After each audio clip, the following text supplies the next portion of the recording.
Everyone knows that if you want to lose weight, you just need to eat less and move more. That's just conventional wisdom, right? Like calories in versus calories out. Calories in is eat less and calories out is move more. So now you've got the masses trying to manually burn calories. They're counting how many calories they eat and how many calories they burn from exercise. And one of the most popular ways of counting calories in terms of exercise is doing cardio. And the most popular way of doing cardio is running. Because all you really need is to lace up a pair of runners and you're good to go. In the US alone, 60 million people participated in running, jogging, and trail running in 2017. And if you're really committed, you'll run for long distances and multiple hours during the week. And don't get me wrong, it's better than doing nothing, so I don't really blame people for doing it. They have the right intention by following conventional wisdom. Because running burns more calories than lifting weights. Sure. Common sense would then suggest that you should run at an intensity where you're breathing hard and sweating. It feels great to see that you burn X amount of calories on the treadmill or your fitness tracker. And don't forget the endorphin high that you get, also known as runner's high. And it all sounds great. So if you burn an extra 500 calories every day, let's say, which is about an hour of hard running, then you eat less. You cut your calories. Let's say you eat 1,200 calories every day. Literally the textbook definition of eat less and move more. You do a little math and you're supposed to lose 2 pounds a week in theory. You extrapolate that and you're supposed to lose 8 pounds in a month. You're finally gonna lose all the weight. You're finally gonna get your dream body. And every runner out there is walking around with a six-pack and we all lived happily ever after. And this is what a lot of trainers, nutritionists, influencers, and even your doctor, your kind of overweight doctor, this is what they tell you to do. And it's supposed to work, right? The problem is, it hasn't really worked. It fails almost every single time. Like calorie counting has about a 99% failure rate if you look at studies. Now let's look at reality.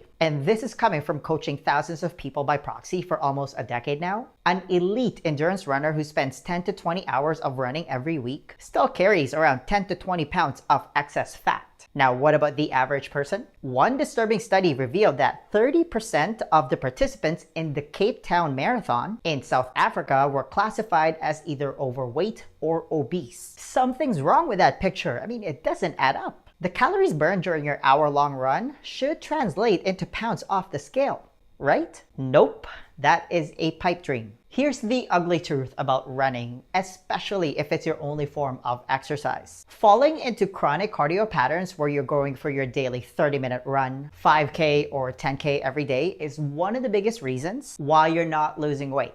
I'll give you a second to digest that. And if you're struggling to lose weight, even though you've put in countless hours on your runners, you already know that to be true. I mean, obviously, this is assuming that your diet is on point. As the saying goes, you can't outrun a bad diet. So let's talk a little bit about exercise physiology for this to make sense. Fat, which is what a lot of people are trying to get rid of, burns well in the presence of oxygen. That only happens when you're in the aerobic zone. Aerobic literally means with oxygen. As your exercise intensity increases when you start running, your body's preferred fuel choice shifts from burning fat at a lower intensity to an ever-increasing percentage of glucose because it's quicker and easier to burn when oxygen is lacking from your fast pace, when you're huffing and puffing when you're running. The problem is, when you primarily burn glucose during your workout, you're also teaching your body to burn sugar at rest. That's what glucose is. Even after your workout, because your body adapts to whatever fuel source is always available. So when you go for your daily run, you're inadvertently teaching your body to prefer glucose for energy, not fat. Nobody talks about this. That should hopefully explain why you're always craving something starchy and sugary after your run. Remember, exercise is a type of stress. Doing it in chronic patterns can then lead to chronic stress. And the human body treats all types of stress the same way. Whether it's running, stress from work, financial stress, or a stressful relationship, all those things trigger the fight or flight response. Our bloodstream gets flooded with hormones and neurotransmitters. And we've all experienced this. This is the infamous adrenaline rush. It's part of our hardwired mechanism we developed through evolution to deal with real fight or flight responses during the Paleolithic times, like when we're hunting for prey or when we're being hunted by a predator. Your body gives you the necessary energy from that adrenaline rush to either fight or flight. That's literally where the term came from. Now, short-term stress isn't necessarily a bad thing. Hormetic stress from ice baths and saunas, for example, are awesome. The problem starts when it becomes chronic, which brings us back to chronic cardio patterns where you're doing workouts like running that are too long, too hard, too frequently with insufficient rest. Like if you go for a run 7 days a week, sometimes you go twice a day, the stress from exercise then becomes chronic. Chronic stress leads to chronically high cortisol levels. That's your stress hormone. Chronically high cortisol levels then leads to chronically high insulin levels. And if you've been following my channel, you'll know how important it is to moderate insulin when it comes to controlling your body weight. The other thing is that cortisol has a really big effect when it comes to weight gain, specifically around your belly. So if you're a runner and you're not losing weight, and worse, you find that your body is starting to look like a pear, you're starting to gain weight specifically around your belly, this is why. It's now been scientifically proven that calories burned during exercise does not translate to fat burn in the body because exercise also stimulates a corresponding increase in appetite. You eat more calories as you burn more calories. Your metabolism doesn't stay stable. This is also where a lot of people justify bad eating behavior because they think they can just burn it off. But it creates this vicious cycle where, again, people just think it's all about the calories. It's not. It also promotes general laziness throughout the day because you think you've already fulfilled your physical activity allowance. It's called the active couch potato syndrome. I know because I used to be guilty of it. Here's where it gets worse. Over the long run, pun intended, chronic cardio patterns increases systemic inflammation in the body, especially if you eat a lot of highly inflammatory foods in the form of ultra-processed foods and industrial seed oils, which then opens up Pandora's box to elevated disease risk like cardiovascular disease, mitochondrial damage, and accelerated aging. This is often referred to as the excessive endurance exercise hypothesis. Now try to repeat that term 10 times without messing up. One of the leading voices on this is Dr. James O'Keefe, who's a cardiologist, and he's got an eye-opening TED Talk, aptly named Run for Your Life at a Comfortable Pace and Not Too Far. According to him, a surprising amount of seasoned marathoners with six-pack abs and healthy blood profiles are showing increased scarring and thickening of their arterial walls caused by chronic exercise-driven inflammation. So just because you look fine on the outside doesn't mean that everything is fine on the inside. Think about skinny fat people. Also, when was the last time you got some blood work done? This concept also applies to cardio-based group fitness classes like spin or HIIT, where every workout feels like a near-death experience every time. Simply put, it locks you in a sugar-burning, fat-storing metabolic state. But don't worry, it's not all doom and gloom. You just need to adjust the intensity when you run. You need to slow it down, like way down. Instead of running every day, you should go for a daily walk instead. Because walking almost guarantees to keep you below your maximum aerobic heart rate. And I have mentioned this tip many times in my other videos because it's so important. Your maximum aerobic heart rate is where you reap maximum aerobic benefits. That's maximum fat burning with the minimum amount of anaerobic stimulation. This is the infamous fat burning zone. If you go past that threshold, you start burning an increasing amount of glucose instead of fat. You also stimulate more stress hormone production because it's hard. And I've just spent the first 5 minutes explaining why doing that in chronic patterns is a bad thing. If you want to know your maximum aerobic heart rate, you can use Dr. Phil Maffetone's proven formula of 180 minus your age in beats per minute.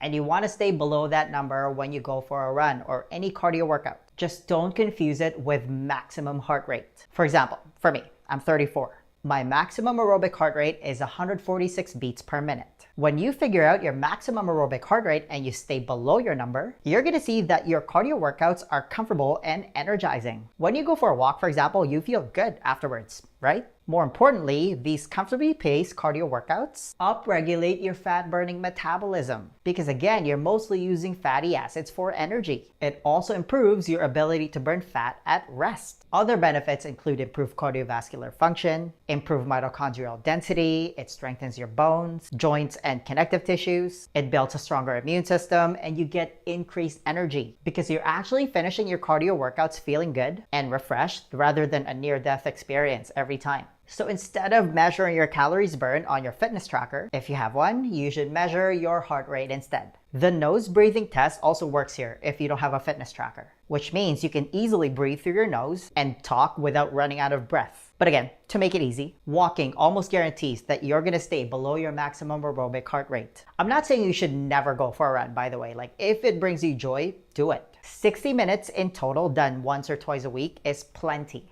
And I always say that we evolved to move as human beings. Our ancestors regularly walked 3 to 9 miles every day. They would also occasionally sprint. So that's a short burst of running at maximum effort when they're hunting, or again, when they're being hunted by a saber-toothed tiger, for example. Just don't confuse sprinting with running. Like, have you ever seen a fat sprinter? But again, 30% of the participants in the Cape Town, South Africa Marathon were classified as either overweight or obese. A lot of them also fall in the skinny fat category. Our Paleolithic ancestors also climbed trees and built shelters, which meant that they were carrying big pieces of wood and heavy rocks. So we need to create those primal patterns in our ultra-convenient modern times by sprinkling in some resistance training to build and maintain muscle. And as little as 10 to 30 minutes done twice a week is more than enough to get you benefits. That strategy will work for 95% of the population. Again, we evolved to move constantly, like otherwise you'd be a tree. We did not evolve to run for hours every day and fall into chronic exercise patterns. And that's another point that I want to bring up, and it's just as important. Your goal is to avoid prolonged periods where you're completely sedentary.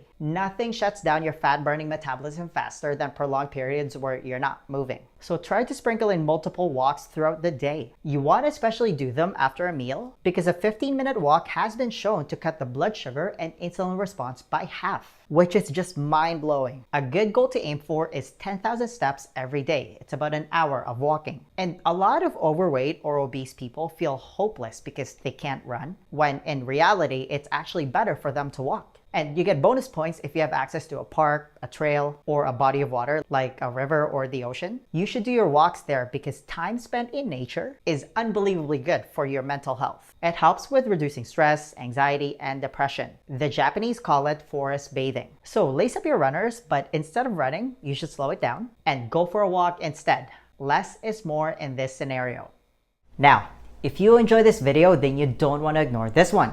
And always remember, it's not about the weight you lose, it's about the life you gain. I'll see you in the next video.